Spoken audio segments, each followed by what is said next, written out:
আসসালামু আলাইকুম দর্শক। সাম্প্রতিক সময়ে পাকিস্তান চায়নার সহযোগিতায় যে F-17 থান্ডার যুদ্ধবিমান তৈরি করেছে। বন্ধুরা, এখন প্রশ্ন হলো যে অন্য একটি দেশ থেকে প্রযুক্তি নিয়ে যুদ্ধবিমান তৈরি করা কতটুকু সাফল্য পেতে পারে দেশের বিমান বাহিনী। বন্ধুরা, আপনাদের এসব প্রশ্ন নিয়ে আজকে আমার ভিডিও।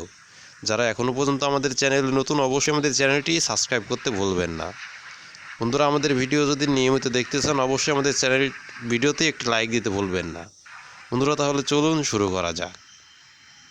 বন্ধুরা, আপনারা নিশ্চয়ই অবগত আছেন, চায়নার কাছ থেকে প্রযুক্তিগতভাবে সহযোগিতা নিয়ে পাকিস্তান কিন্তু তাদের F-17 থান্ডার যুদ্ধবিমান তৈরি করেছে। এখন প্রশ্ন হলো, বাংলাদেশ যে যুদ্ধবিমানটি তৈরি করেছে সেটার প্রযুক্তি কোন দেশ থেকে নিয়েছে। এখানে এক কথায় বলা নির্ভরশীল হয়ে কিন্তু বলা যায় যে বাংলাদেশ পাকিস্তানের মতো চায়না থেকে কিন্তু প্রযুক্তিগতভাবে সহযোগিতা পেয়েছে। এবং আপনারা নিঃসন্দেহ নিশ্চিতভাবে এটাও জানেন যে পাকিস্তানের যে ফাইটার জেট যে F-17 থান্ডার ফাইটার জেটটি কিন্তু ভারতের হল তেজাস ফাইটার জেট থেকে কিন্তু অনেক গুণে শক্তিশালী।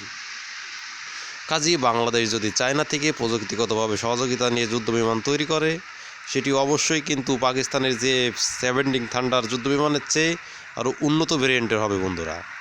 কাজেই ভারতের হল তেজাস থেকে কিন্তু অনেক গুণে এগিয়ে থাকবে। তবে আজকে আমার যে ভিডিও বিশ্লেষণ সেটা কিন্তু এই বিষয়ের পরে না। কাজে এই বিষয়ে অন্য কোনো ভিডিও নিয়ে আমরা অবশ্যই অন্য কোনো ভিডিওতে বলবো।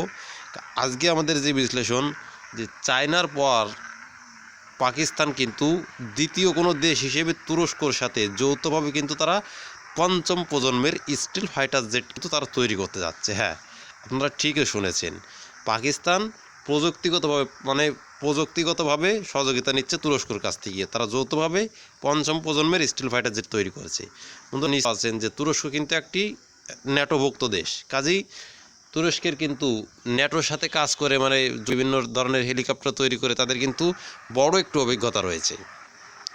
এখন পাকিস্তান এবং তুরস্ক যদি যৌথভাবে কোনো ফাইটার জেট তৈরি করে, সেটা কিন্তু নিঃসন্দেহে ন্যাটোর যে কোনো মার্কিন যুক্তরাষ্ট্র যে কোনো ফাইটার জেটকে কিন্তু তারা চ্যালেঞ্জ জানাতে সক্ষম হবে। এমন ফাইটার জেটই কিন্তু তারা তৈরি করতে যাচ্ছে। এখন প্রশ্ন হলো, বাংলাদেশ যদি এই প্রজেক্টে যুক্ত হয় এবং বাংলাদেশ যদি ভবিষ্যতে এমন কোনো ফাইটার জেট তৈরি করে বন্ধুরা, তাহলে কিন্তু অবশ্যই সফলতা পাবে বাংলাদেশ। অতএব বাংলাদেশ ইচ্ছে করলেই, যেহেতু বাংলাদেশ একটি মুসলিম কান্ট্রি, বাংলাদেশ যদি ইচ্ছে করে, তবে ইচ্ছে করলেই কিন্তু এই প্রজেক্টে যুক্ত হওয়া সম্ভব। যেহেতু পাকিস্তান এবং তুরস্ক দুটোই কিন্তু মুসলিম দেশ। বন্ধুরা, বাংলাদেশ যদি এই প্রজেক্টে যুক্ত হয়, মাননীয় প্রধানমন্ত্রীর পক্ষ থেকে যদি এই প্রজেক্টে যুক্ত হয়, তাহলে বাংলাদেশ কতটুকু সফলতার মুখ দেখবে বলে আপনারা মনে করছেন, তা কিন্তু অবশ্যই কমেন্ট বক্সে জানাবেন। আর পাকিস্তান, বিশেষ করে পাকিস্তান যে তুরস্কর সাথে যৌথভাবে তারা যে এই পঞ্চম প্রজন্মের যুদ্ধবিমান তৈরি করছে, দুটোই মুসলিম দেশ। কাজে কিন্তু ব্যক্তিগতভাবে আমি কিন্তু খুবই খুশি হয়েছি এক কথায় বন্ধুরা।